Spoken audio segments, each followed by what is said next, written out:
This government meeting is brought to you by Eastworks and our local cable subscribers.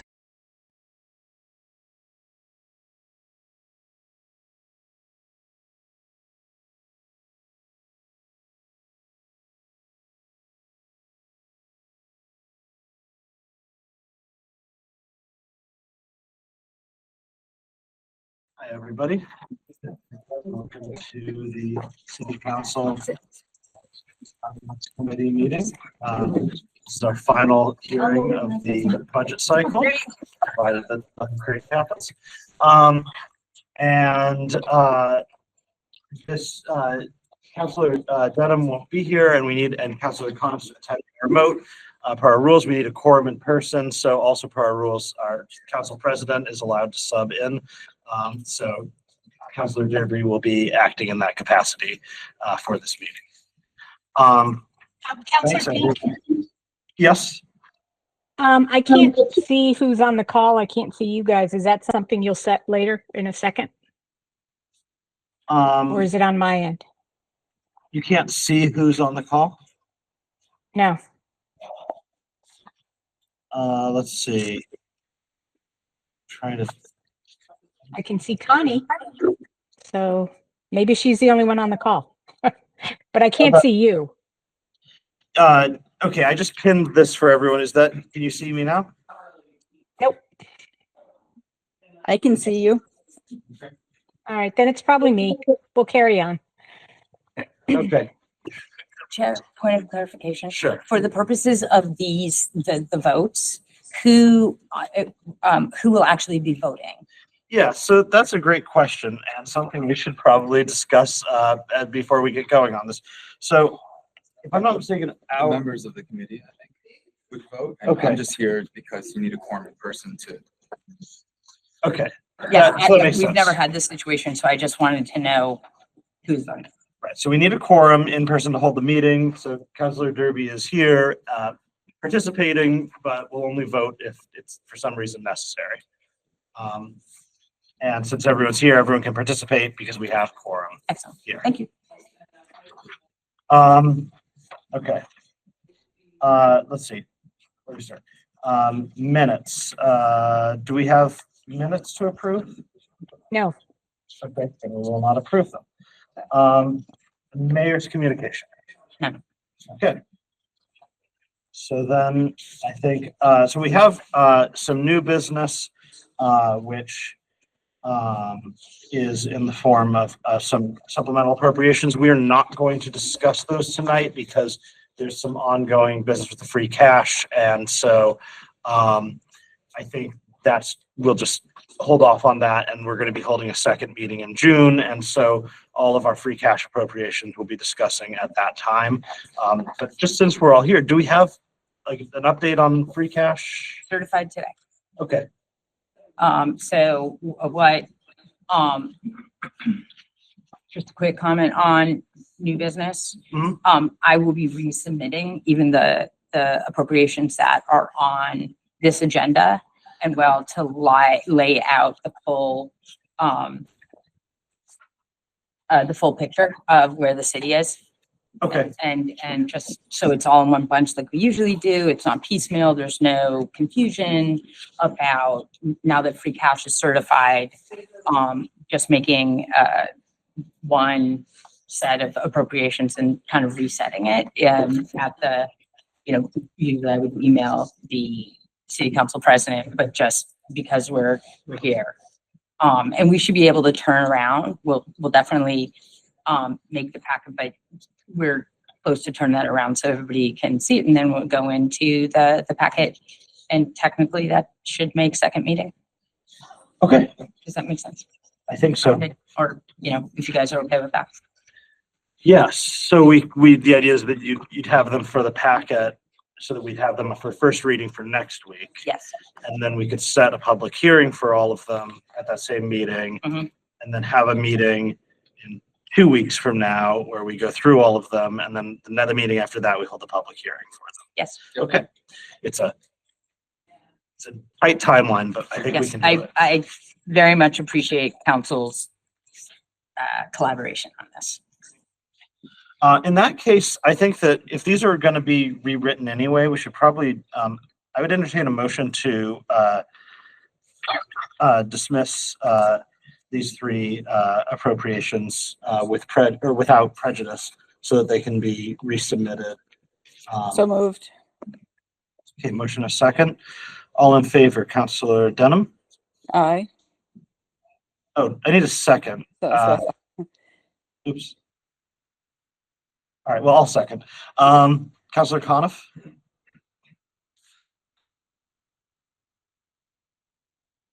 Uh-oh. Councillor Coniff, can you hear us?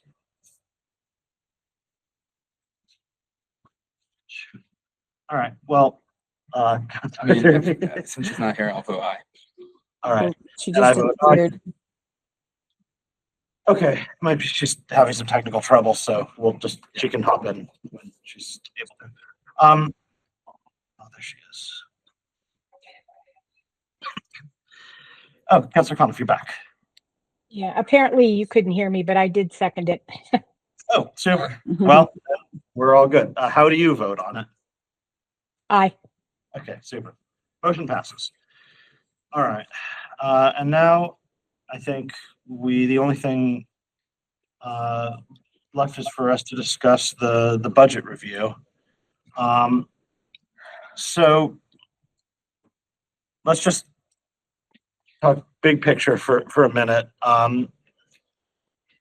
It's a tricky budget because it's certainly I think for a lot of counselors there's some concerns about the use of stabilization funds, but just going back through the meetings and just reviewing the conversations that we're having, one thing that struck me is that there's very, very few cost increases this year that aren't kind of mandatory.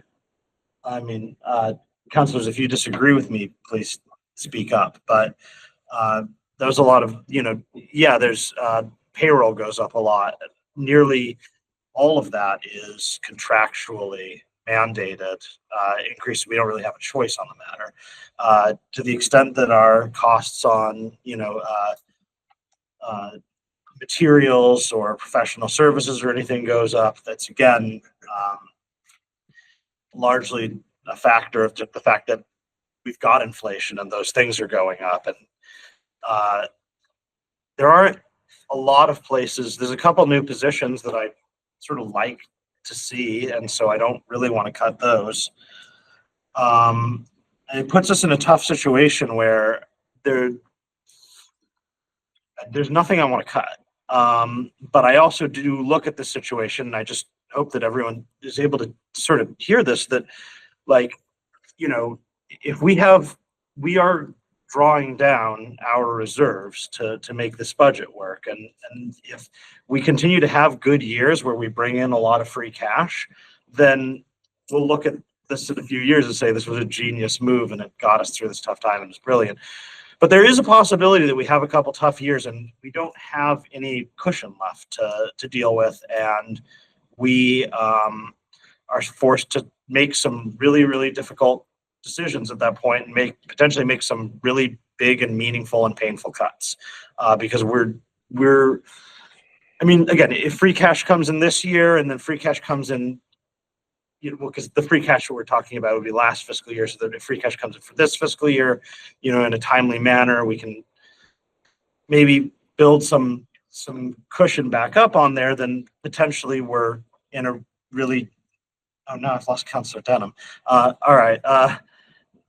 We're potentially in a really good spot. It's just, we don't know that yet.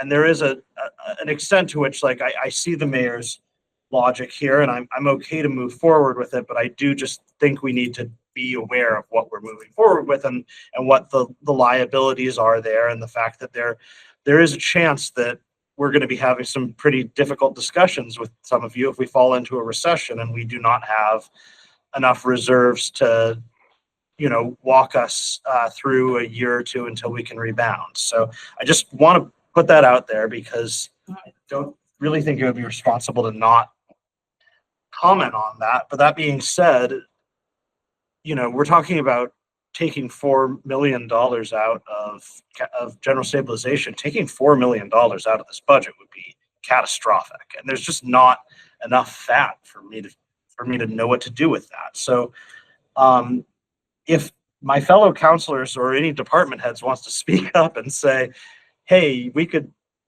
cut here and save a little," I'm all for that. But I think the big picture, we need to also just recognize that, we're talking orders of magnitude. Could we save $20,000 here by doing something smart?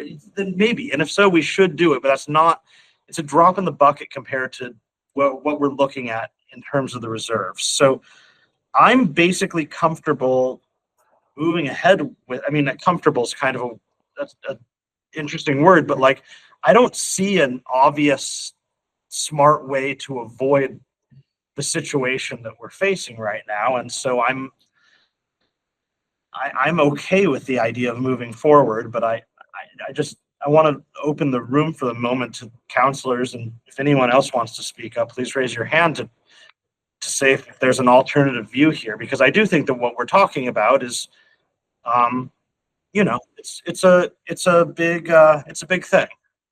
Oh, and Councilor Denham, you missed my whole thing.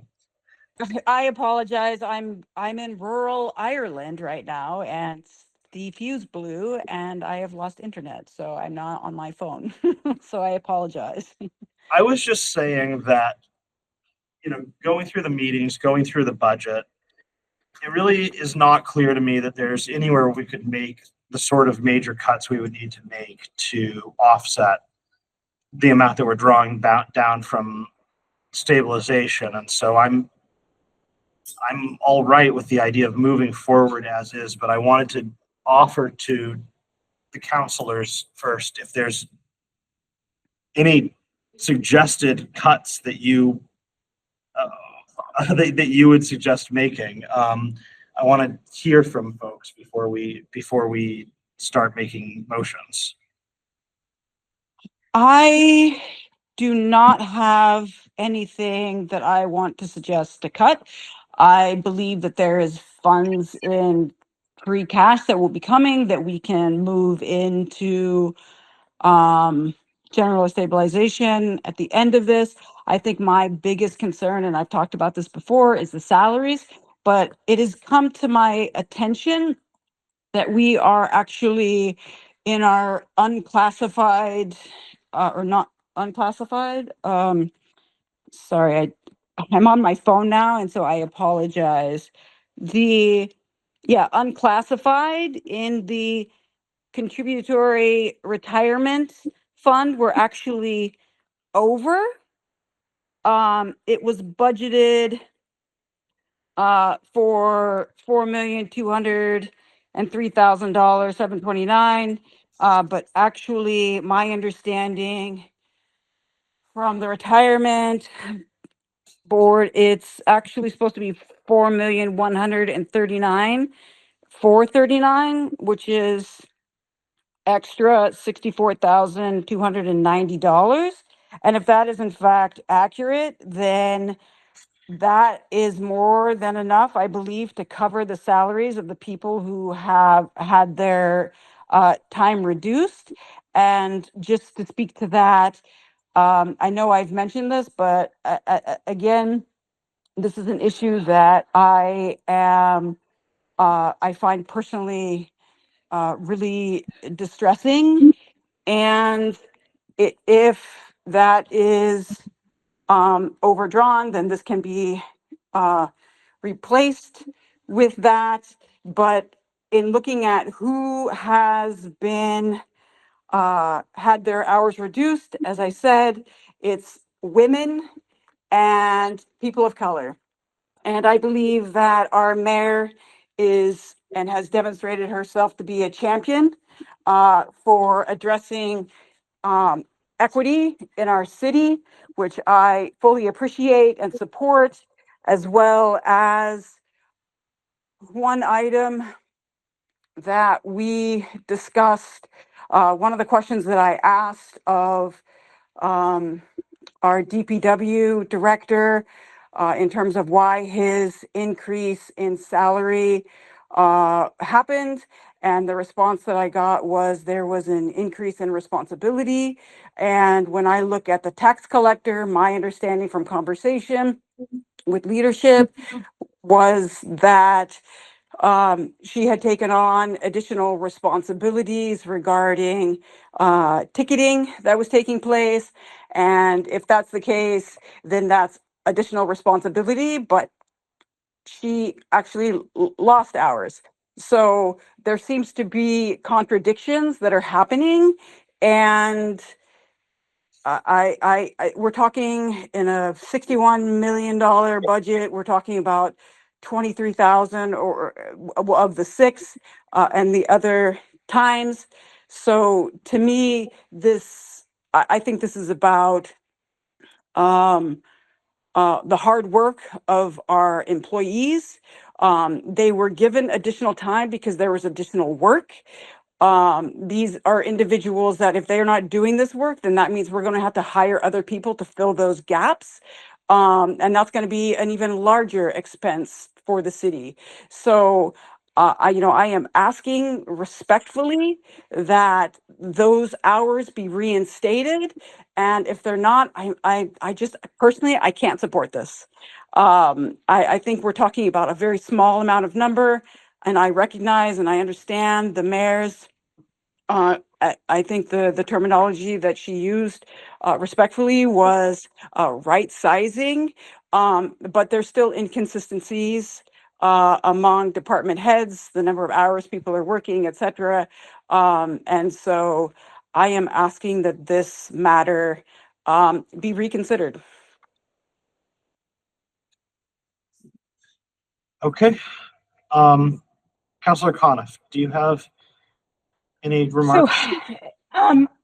so regarding the removal of, out of stabilization to fund the budget, I guess my question would be that absent us using that $4 million, I think there is not a lot that could be cut out of the budget, but in a perfect world, let's say there was, we have seen, and I think it can come out of this fund, but I would ask the smarter people in the room to check me on this. But if we did not fund this budget with this money, could we not next year just do appropriation after appropriation after appropriation from that fund to augment various budgets throughout various departments as we do today? And if the answer to that is yes, then I think we need to be aware that if we do use the stabilization fund, that the council is going to have not much of an appetite to do any appropriations the next fiscal year. Your budget is your budget, and there won't be, coming back to the council for $150,000 for a car. You either get the car with the funds you have, or you don't get a car next year. So that's just the way I'm looking at it. So I guess I'll ask.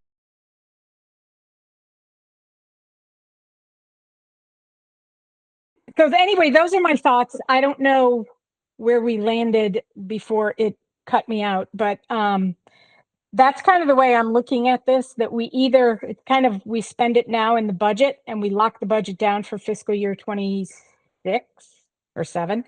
And we put it back into stabilization, and the department says they always do come back for more money. And that is a philosophical approach that the council will have to either do or not do, depending upon what we do with this $4 million from stabilization. That's, again, how I'm looking at it. I would ask anyone who is in the room to kind of correct me on my assumptions on that. I mean, I think that it's sort of like usually what happens is we budget, we set a budget for this coming year, and then we find out what we got from free cash for the prior fiscal year. Right. And then we have that to then supplement any budgets that run over. And I guess the one thing that's interesting is just because of delays in free cash, this is the free cash from FY 24. And then presumably we'll be getting the free cash for FY 25, hopefully not a year from now, like hopefully In the fall. in the fall. In fall, probably January. But Right. you know, we have a good idea.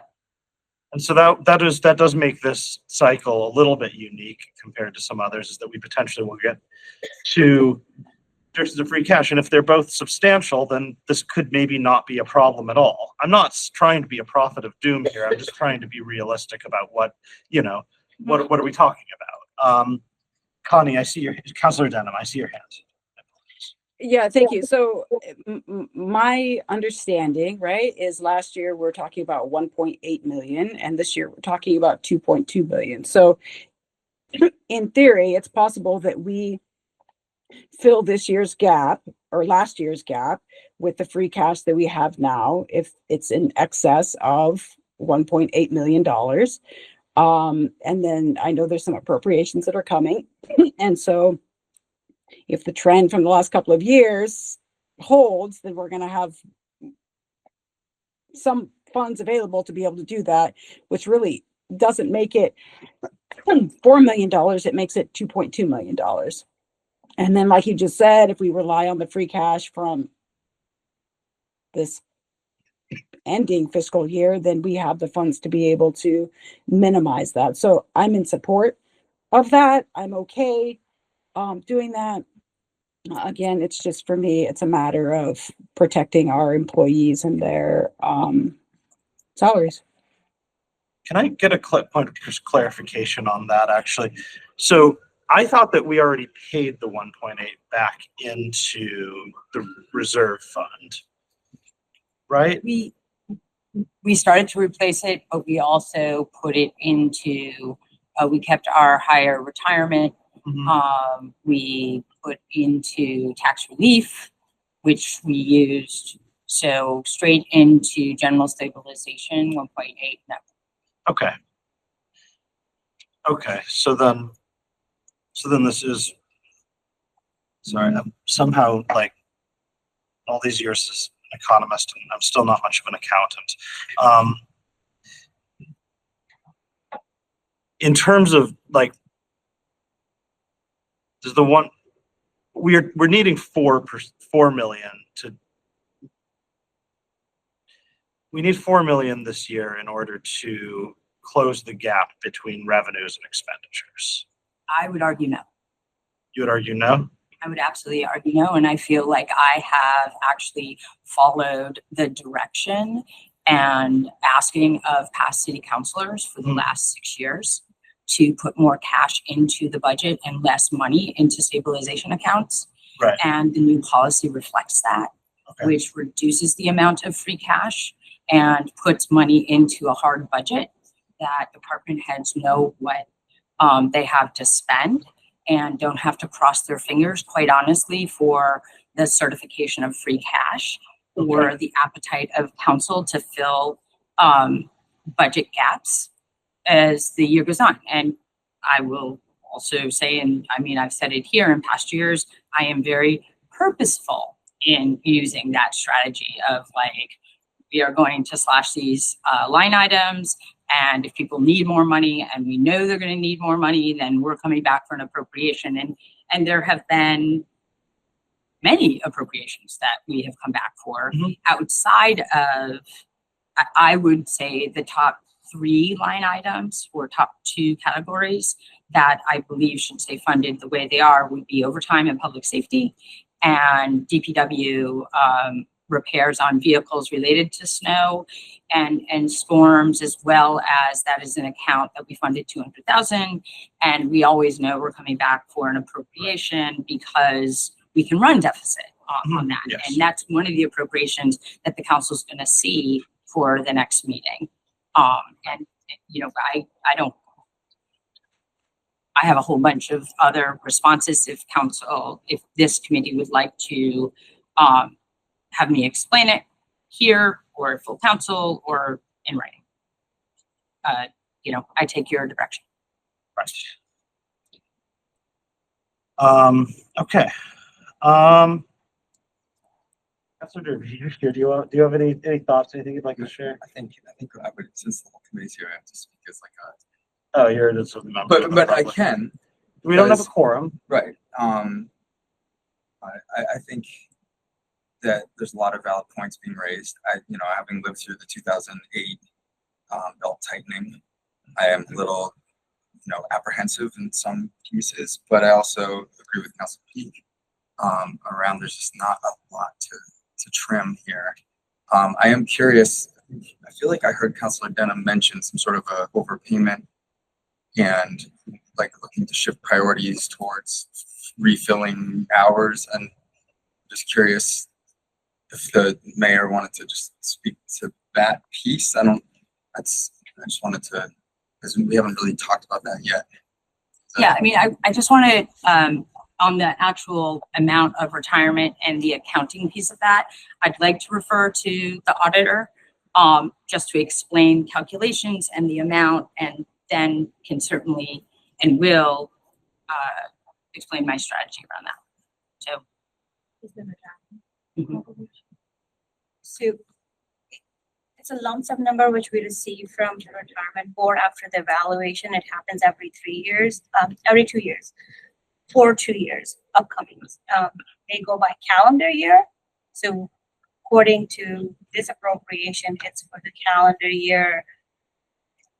I always get confused with this. Either it's 25-26 or 26-27. It's a fixed amount. It also includes, the full appropriation includes Easthampton Housing Authority, so we exclude that because we don't pay for them. It includes city side, water, sewer, wastewater, and the school. So that's our contribution towards the retirement, and that's what we pay in month of July as a contribution from our side towards getting our fully funded status. And I think we are at 77% right now, if I remember correctly.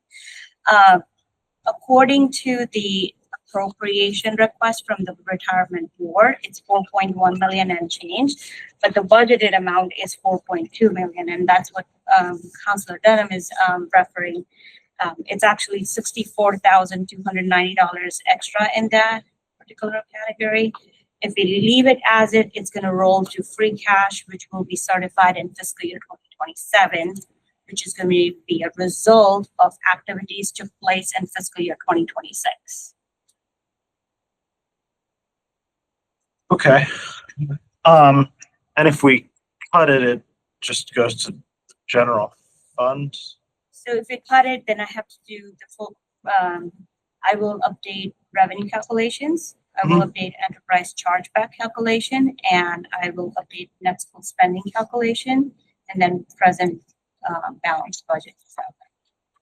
Wait, why would the revenue update change as a result of that? Because the $64,000 is like expenditure, 64,290 is an expenditure, and every expenditure needs a dollar match for revenue. So I can reduce that, or I can do, like, as I said, in revenue projection, it's like, it's not conservative at all. So I will change the dollar amount in the local receipts to have a little bit of room if something goes wrong between now and June 30th, and I have to balance it with the tax rate recap. Because expenditure budget gets finalized by June 30th, revenue budget gets finalized when tax rate recap gets finalized in November. So it's like, it's a little off with the balancing. It's all estimates right now, but then when we do the tax rate recap, it's the actuals. Okay. Mayor Assembly. I would like to keep it and let it go to free cash if that's the final.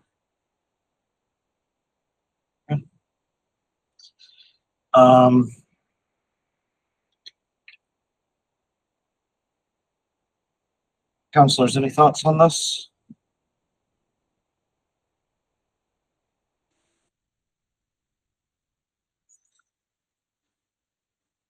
So what I Councilor hear Denham. go ahead. Oh, sorry. Nope. Go ahead. I was No, handing go it ahead. off to you. No, No, go I was ahead. done. No, go ahead. So related to this issue of the folks who had their hours cut, I really do need some clarification on this, because I understood and potentially completely incorrectly that they didn't have their hours cut so much as they had their hours raised. And once people came to fill the slots that they were kind of plugging the holes that these other folks who had hours raised, once we got the staff in place to do that other job, then the hours are no longer needed by the staff that have been plugging the holes, because we've now hired people to do the job. Am I accurately thinking about this, or did these people just come in, start to take on more work, and then suddenly have that work taken away and now they have no more hours? I'm just trying to understand the genesis of how this all came about. Yeah, so the hour reduction is to across the board in these particular like departments / unions, they all organize together, is to get them on a base weekly schedule of 34. And so part of that is also one, to do that. Two, we have members of that union who are taking on defined extra work, and there are side agreements with that union. Two, there are 3 other departments who were flat out told that their appropriations, their initial appropriations to close this fiscal budget would not be approved, and I would not put them forward at the amounts that they were. So as far as right-sizing budgets, it is very difficult, and I think I can't do it with school. I can't reduce the hours in school under MGL. So there is a blanket amount, the gap filling, which has been a conversation, and resulted in a cut to fill this fiscal year. The trick of school budget is there are monies that catch up the next fiscal year, that's for the past fiscal year and whatnot. It still results in this year there being a deficit. I took this year out for police and for fire. They came forward with appropriations under a certain amount. Fire was able to shift within their line items in that department to reduce their total appropriation for the end of the fiscal year. I did the same, actually, police and dispatch did the exact same thing, and said this amount, your request for appropriation to close the gap for this fiscal year is too high, and I will not put it forward, and ask them to go sharpen their pencils and come back. And they were able to do that. And I don't want to go, I don't know if I should keep going on this thought, but one of the reasons that I said what I said and the departments were able to do is it goes back to the amount of free cash. And it goes back to living within a budget and putting more cash now into next year's budget so the departments can manage it and have a better idea of what the appropriations will or will not be. And to do that. And it just sounds like I'm saying, I don't know, told you so, or I'm doing what we kind of agreed is putting more cash in the budget, when things are getting tight. The money we have in stabilization is excessive for the amount of our budget. And you can look at the DLS website and see the grave discrepancies. And that has actually been so since I became mayor. The concern with those amounts also had to do with the way we were able to use ARPA money.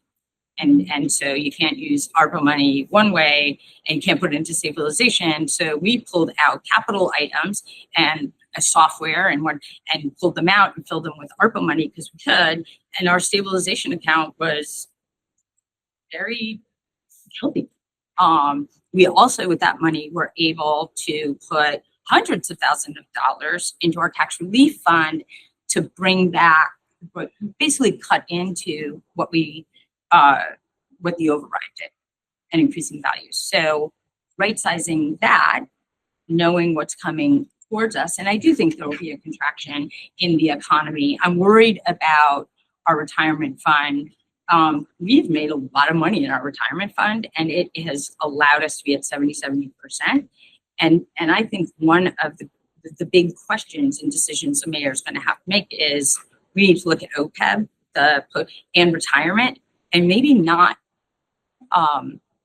fund it at the levels we have, because there will be cost increase and there will be a hard look at personnel. And if we can put less than $4 million into that account, and still make the state kind of a deadline target at 2032, why not do that? And again, cash in the budget, less one-time money and cross our finger money for free cash, and waiting for that. Let's live within our budget. And you can certainly, and I appreciate the description of we are draining stabilization $4 million. But it's wishful money. And the budget, the departments, and the department heads need to live within that budget, and not that they were willy-nilly with spending money. But myself and city council were okay with the appropriations, and I specifically said that to them every single year. Like, yep, you need more money, you want more money, we're going for an appropriation. And I think the thing that has to be said in the room, and we've seen communities around us experience this, and I'm not pointing the finger, but it's schools. Like, yes, there's fair share money, which is not guaranteed. The amount depends on how much money millionaires make in the state. It's at an all-time low, and we're able to switch Chapter 70 extra money into Chapter 71 for special ed, and that's fantastic. I don't think that's always going to be the case. And the only fix for school budget deficits is legislative, and it goes back to special education placements that schools have no control over, and special ed transportation. And that is written for by two laws that I absolutely have defended and worked under, and that's IDEA and ADA. But so you got 504, no funding for that, although it rises to a civil rights claim. And then you have IDEA, which Massachusetts has a definition and formula that is above the federal standard. So it's on Massachusetts state to make up the gap. And to maintain school services, and quite honestly, physicians, like, we have to pay attention to that. And I could go on ad nauseum, and school finance, I know, has gone through it over and over again, their subcommittee. But we have decreasing enrollment, and that at some point is going to level fund our Chapter 70. So we will get the bare minimum because we're losing students, and that will not at all depend on need. And so we started with a deficit of $650,000. And we were able to fix that one way. We drained the school choice account to fill the gap for special ed. And when you want to talk about the what ifs and whatnot, we know that's happening. The economy could go through the roof, but legislatively, it's flat. So, kind of a weedy answer, but, and yeah. So, if you say, okay, every department needs to take a hit for schools, they are, and they have. Because every year I have a conversation with police and fire about you're not getting the money you want. And your overtime is flat. And we cross our fingers and all 3 ambulances stay, in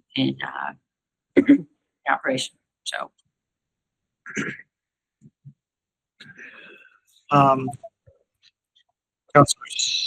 Councilor Denham. Thank you for that answer. I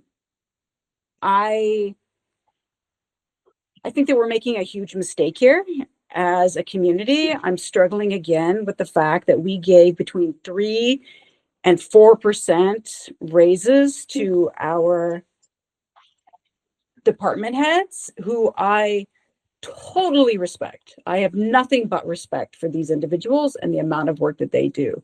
But I'm struggling with the fact that if we're talking about the AFSCME workers, we're talking about 6 people at a cost of $23,752. That is funding that's their livelihood, right? We didn't cut from anybody except for these 6 individuals. And I wholeheartedly don't believe that that's fair. And if we're right sizing, or we are going to have to take hits, or we're going to have to cut and things like that, then we should do that collectively and not start with the lowest paid individuals of our community and within our city. I just think that I think that sends the wrong message about some of the people who work for the city. And we're not talking about a huge amount of money in this particular instance. And as I already said, in the unclassified overcharge there's funds to be able to pay for this, as well as the 2 department heads who also had funds cut. So I think that we're talking about, we don't know not only what's going to happen in the city, but at a national level, we don't know what's going to be happening to people's Social Security, Medicare, healthcare, the amount of stress that's going to be take on people's lives. And we have people in the Council on Aging who are going to be hit significantly. And so to have those individuals be there and able to support our residents, our senior residents, is very important. I think the individual who is working in our health department, a social worker, I think that individual already is doing a lot around the housing crisis that we're experiencing. And so I think we're only going to see more of that, and we're going to see more and more and more people turning to the city. And I don't think that it sends the right message to say, sorry, those folks aren't available to you to help you. You'll have to come back another day or another time or whatever. And so we're talking about a very small amount of money for individuals. And in terms of retirement and things like that, these are individuals who have dedicated 15, 20 years to this city, and they're having to not restart completely, but they've lost levels of their retirement. And so that makes it more difficult for them to be able to retire. And the impact that's going to have on them financially, both in terms of their retirement, but also just their day-to-day lives right now. I think that this is I think this is a huge misstep. And I recognize that you have a different thought about that, but I think that the funds are there. And if we're doing these other things with free cash to try to be able to correct those things, then I think that we can do that, but we should do that collectively and not put that off onto 8 people. And I hear Councilor Denham, all the councilors' concerns on this, when I think that is one way to look at it, and it's not incorrect, and I'm not doubting it. But as mayor, I do believe that each department should take their fair share of cuts, quite honestly. And when you look at the departments where these 8 folks are, those cuts, which will, come from the individual departments, I think the cuts are fair considering the overall budget. I think that there are, as well as the department heads who have been put to 35, and we're going to move to that slowly and surely across the board. I do think that each department has taken their fair amount of cuts, and I don't think that any one department should be not taking a cut. And that was, that was the way I see it. I think the quote unquote extra money needs to stay in free cash and should be, once it's certified, will go towards retirement, OPEB, maybe tax relief, and that's the next thing. I just don't think we're going to have the funds for that. Also, one way or another, our free cash, regardless, is going to go down, and it is going to go down to the financial policy recommendation that our financial analyst is okay with, and the state is okay with, and that's between 1.1, 1.5, and $2 million. What was it for this year? 320. 3.8. Okay. So when you take out the rest of the deficit of the 1.8, we're within our financial targets, and that's a hard thing to hear, but it's a reality. The schools coming back next fiscal year with a deficit of $650,000, or quite honestly, 416 now. That is an issue that we have been able to put off in various strategies. That will not be the case next year.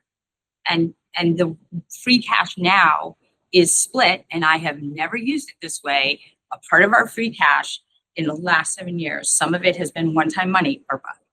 Some of it has been, just we haven't used it, or we got a grant and we were able, to not spend that money on a different line item. But our free cash is going to go back to what it has been. And that's not one-time money. It's that one-time money comes out. And that's the way to approach. And the department I am most concerned about, that we have the least amount of control over, is schools. Again, not picking on schools, but that's the reality. Like I would defer to the interim superintendent and school business manager. Like, will there be a deficit next year, and will it be less than the deficit that they came after us going back and forth of 416? And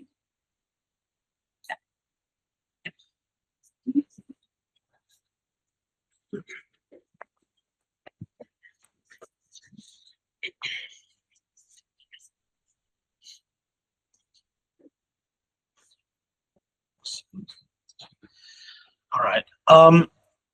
So we just got to get our motions ready before we can vote, and there's a little paperwork thing that came up there. I'm going to propose that we take a 10-minute recess. Apologies, I know that all of you would rather be home right now, but just got to get that straight, and it'll give us a little bit of time to think about all of this. yeah, I look at the employees who are here, and I meant to say this when I began, department heads, but also others. I mean, there is a clear concern and interest in the budget, and everybody's attendance is witness to that. So I thank everybody for coming, regardless of the reason, but I look at the people who in the room. Okay. Counselors, entertain a motion to take a 10-minute, let's make it 15, just make sure that gets cleared. 15-minute recess. So moved. Peg, you're muted. But Second. motion second, all in favor. Counselor Coniff. Aye. Counselor Denham. Aye. And I vote aye. Hi, everybody. We're back. Still just waiting. Any second now, should be getting the final paper. But I want to just sort of, I haven't said very much yet on the matter of the hours. And I guess the first thing I'd say is like Counselor Denham, I really appreciate and admire like the extent to which you're going to bat for these individuals. I think that that's really great. And really just in keeping with the sort of principled view and approach that you've taken to your whole career on the council. But we don't, as you know, we don't have the ability to actually compel the mayor to increase any given line item. We can only we can only decrease things. So we could decrease an item and then she might then decide to increase something else, but that's sort of up to her and her alone. And in that context, I just I'm not ready to. I understand what you were saying, that you wouldn't be able to support this budget without this. And I guess where I am is just I'm just given how much of how many we've had a couple budgetary standoffs before, and we've had the whole conversations through them about what that would realistically mean for the city. I'm just personally not ready to go there in this case, but that I certainly do appreciate that it is a hardship for some people who work very hard in the city, and I certainly do feel for them. I'm not quite ready to go there. Councillor Coniff, what's your? Is there going to be an opportunity for the people who are having their hours trimmed to speak? Well, normally there isn't sort of public speak in these matters, but since we're waiting, if you'd like to speak, okay. The folks who are having their hours trimmed, if you guys could stand. My name's Kate Thompson. I work at the Council on Aging. Cindy Perry, Police. Okay. Brenda Ruthier, Fire. Liz Bob, Health Department. Ashley Brother, Council on Aging. Andy Wynn with IT. So we just want you to understand that we are the human faces of this cut. We're not departments. It's not being spread among everybody in our departments. We are definitely being, it feels like singled out as we're the only ones who are being asked for this decrease. Ashley and I both just got recertified or reclassified as a higher grade, which I think proves the fact that the city sees the value in our work. But at the same time, having this hour trimmed means that the extra money that we were granted with this is now no longer, because we end up just not getting that with that extra hour. Ashley and I were both hired on at 35 hours. We were never increased, and then now this is a decrease to compensate for that. I don't know if anybody else has anything that they want to say from the folks that are going to be the ones who are having their hours trimmed, but I just wanted to say at least that I feel like we should have an opportunity to say something. So that's my part. If anybody else wants to say anything, thank you. Sure. I understand that, and I really am sorry. And if there was a situation where an appropriation came forward to restore those hours, I would likely vote for it. But in the context of this budget, we don't have the power to compel the mayor to raise any line item, and so we could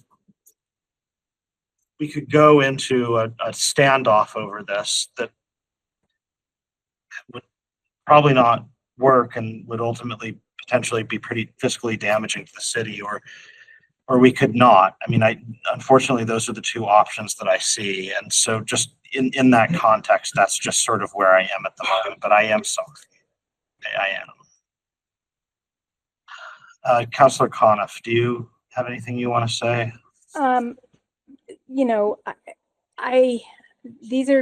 These are horrible decisions that have to be made. And I think when we talk about the council, our power is pretty limited on the budget.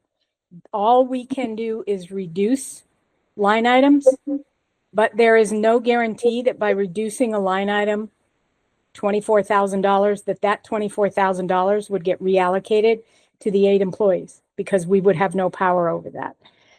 So it's just, it's unfortunate, and it's probably, it's not fair and equitable.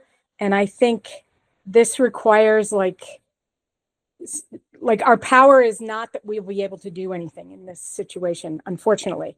And other than give you, tell you that we're sorry, but I don't think that's going to help you. And so I think the longer term is for us to work with the city to figure out a solution beyond what we're faced with right now, which is approving the budget as it stands or reducing it. We can't increase it. So, it's just not a good scenario. Any way we look at it, frankly. Councilor Denham, I see your virtual hand. You're muted. I think this is ridiculous. We're talking about $24,000 in a $61 million budget. And as for us not taking a stand, I'm sorry, we did this a couple of years ago with the schools, and we stood up and we stood behind our teachers to be able to get the mayor to be able to make a deal with them that was workable. And here we are. And what the individual said and what individuals are saying about feeling singled out, I completely see that. This isn't anything that I feel is across the board. I think that there are individuals who have been rewarded for their work. And I think there are individuals right now who are paying the brunt for that. And it's them who are taking these hits. And I don't think it's fair. I don't believe that this is fair. People were given this work because the work was needed. We have a crisis nationally about cuts that are going to be coming, and we need people who are going to be accessible to our residents to be able to address their needs. I think that in speaking to various folks in departments, the value that they see in their employees is commendable, and the fact that people have stood up for their employees in regards to some of these cuts that are coming to them personally. This isn't about individual departments taking cuts. This is about individual people who are taking these cuts. And this is going to have a huge impact on their livelihood, on their retirement. And we're talking about how do we solve this issue collectively, not putting this off onto a few people. And if those cuts need to come next year, then we do that together. But we don't start this process by singling out a few people to cut them. I don't think this is fair. I'm not going to support this. I think this is easily something that can be reconciled. And there's no will to do that. That's what I see right now. And I'm not going to support this. I understand. Are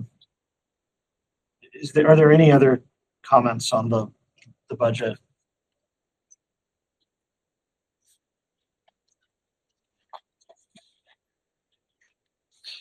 Adel, how are we doing? One more check. Sorry.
That's okay.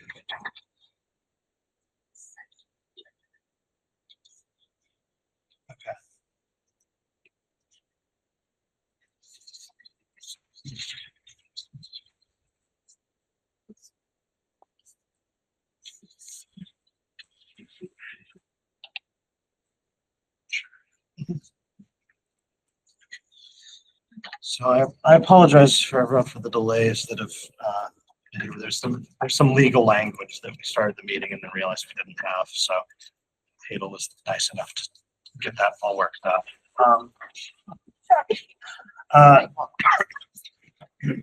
I guess I'll make these motions, then, oh, wait. Peg, are you still here? Did you do? Oh, there you are. Okay, so I'll make these motions and we can move forward if there's nothing else. All right. Section 1, general government.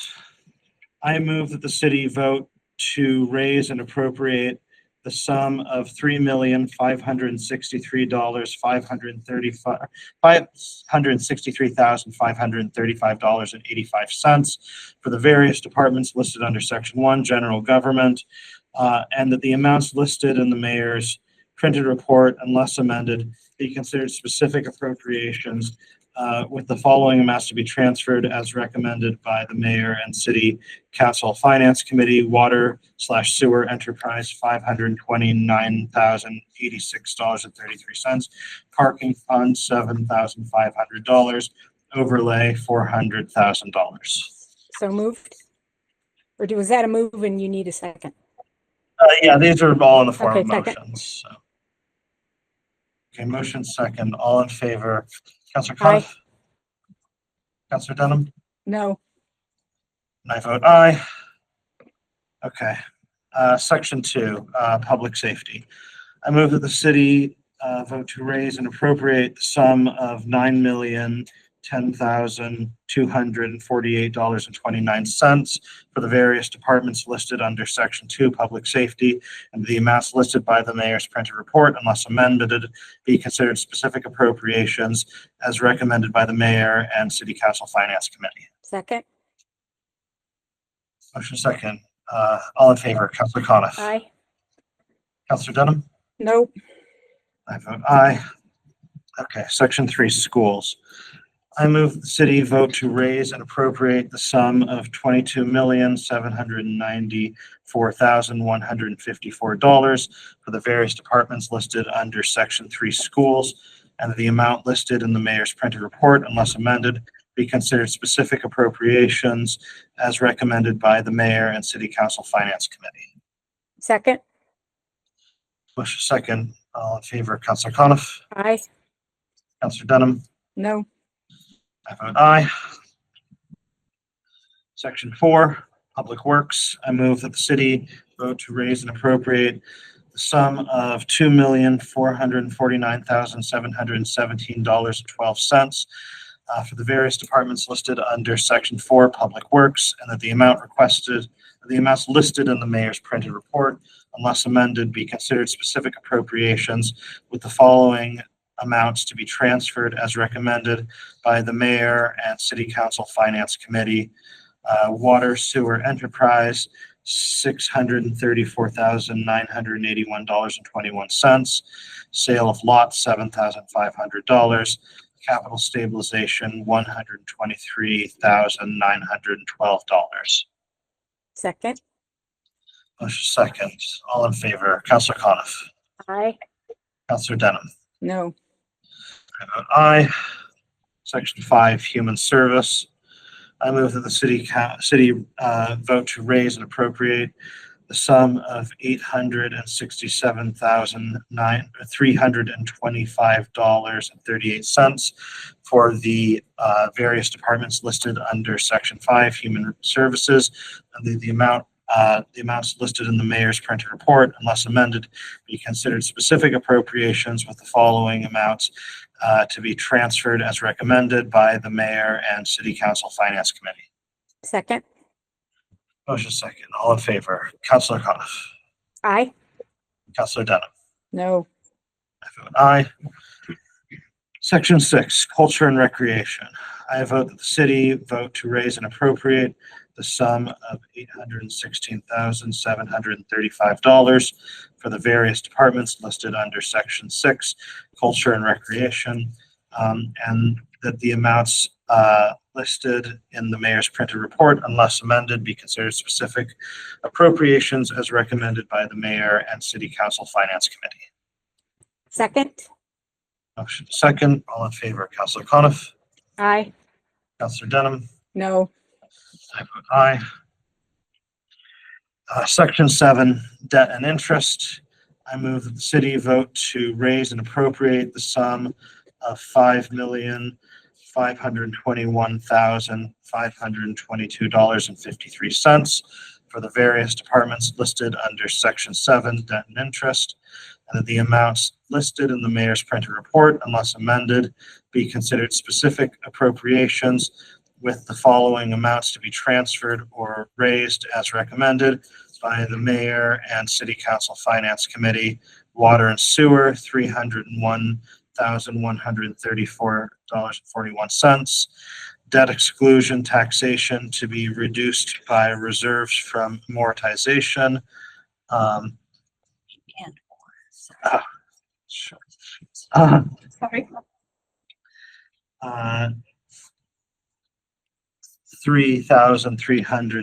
$3,310. Debt exclusion, Maple School K through 8 premium, $18,257 and 81 cents, and or HVAC debt premium $0. Tax rate stabilization $100,000. Second. Motion second. All in favor, Councilor Coniff, Aye. Councilor Denham, No. aye. Section 8, unclassified employee benefits. I move the city raise and appropriate the sum of $12,757,993.87 for the various departments listed under Section 8, employee benefits, and that the amounts listed in the mayor's printed report, unless amended, be considered specific appropriations, with the following amounts to be transferred as recommended by the mayor and city council finance committee. Water sewer enterprise, $650,344.74. General stabilization, $4 million. Second. Motion second. All in favor, Councilor Coniff, Aye. Councilor Denham, No. I vote aye.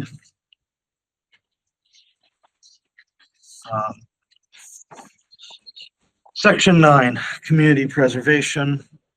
I move that the city vote to raise and appropriate the sum of $811,300 for the various departments listed under Section 9, community preservation, and that the amounts, listed in the mayor's printed report, unless amended, be considered specific appropriations, with the total amount to be raised and appropriated from the Community Preservation Fund as recommended by the mayor and city council finance committee. Second. Motion is second. All in favor, Councilor Coniff, Aye.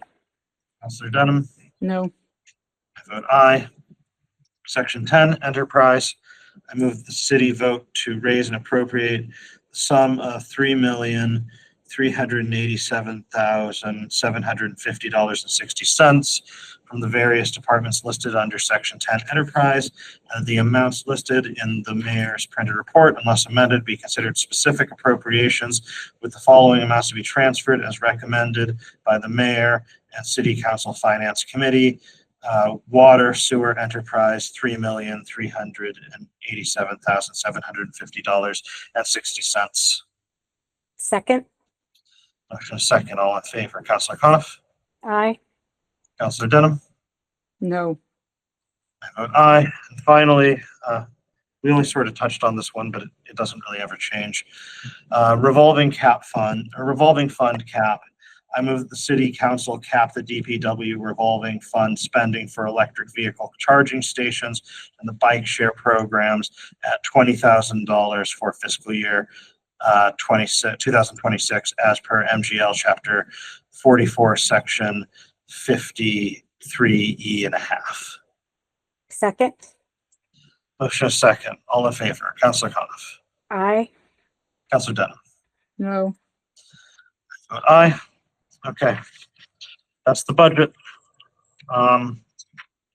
We'll be discussing this in a week at City Council, so feel free to come and speak up. And if you have any thoughts in the meantime, feel free to reach out. I will entertain a motion to adjourn. So moved. Second that. Motion second. All in favor, Councilor Coniff, Aye. Councilor Dunham. Aye. I vote aye. Thank you, everybody. This government meeting is brought to you by Eastworks and our local cable subscribers.